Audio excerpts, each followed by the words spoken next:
If you're in MLS Next, this is the number one reason you will not play college soccer. And I'm going to show you an example student right now. So please don't make this mistake. Otherwise, you will be so sad. With a lot of what you're saying, but you don't have the results, quote unquote, you want. Why do you think that is?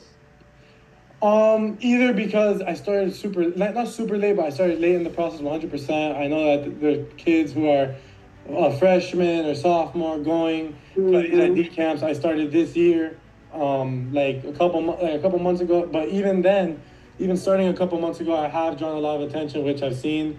But it's just that all of these coaches have already an idea of the player that they want. And so he's saying, well, you know what? I'm really good. And he is really good. This kid plays for the national team. And he's like, well, I'm getting genuine interest, but every single coach is telling me that they already like somebody else. It is not about being the best one. It's about being the first one.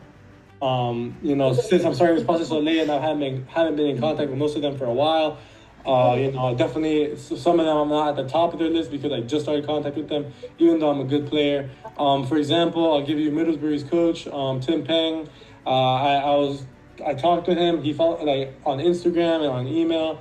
And he said that that he doesn't know for sure yet if he can offer me a spot because again he hasn't seen me play in person, and we have to wait for that because he has no more ID camps, so he has to see me in winter. But again, that's not a guarantee that he'll be able to because maybe a kid that he's looking at can commit or just a bunch of things. So definitely I started the process late. So I feel like that's the majority of the factor that's playing into why I haven't been able to get an offer from a school I want, particularly because I have, for example, Dean College, that's one that... So he goes on to talk about schools he is getting some interest from, but they're not schools that he wants to go to.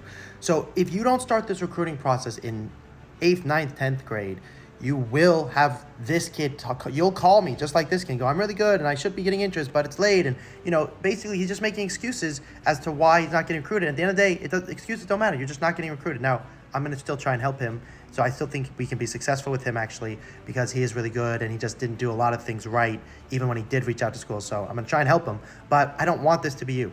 If you're still worried that you're too early, comment the word early and we can figure out if you really are too early. Or better yet, give me a call and we can talk about your situation. Talk soon.